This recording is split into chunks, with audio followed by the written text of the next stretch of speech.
Once upon a time, in a small village surrounded by mountains, there lived an old monk named Zenshin. He was known for being very wise, and many people came to him for advice. One day, a young man named Taro came to see Zenshin. Taro wanted to be successful and was working hard, but he felt like he was getting nowhere. He asked Zenshin, "How can I achieve my dreams?" Zenshin asked Taro to walk with him up the mountain the next morning. As they walked, Zenshin moved easily up the steep path, but the Taro kept tripping and struggling. When they reached a big rock blocking the path, Zenshin told Taro to move it. Taro tried really hard, but the rock didn't move. Zenshin then lightly pushed the rock, and it rolled away easily. He had found the right spot to push and cleared little stones that were in the way.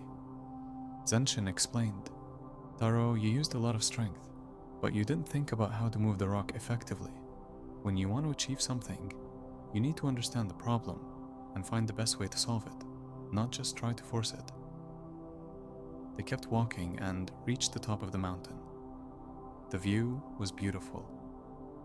Taro realized that he needed to think and plan better, not just work hard. Zenshin told him, to reach your goals, you need patience, understanding, and clear thinking. It's not just about working hard. Taro learned a lot from this walk.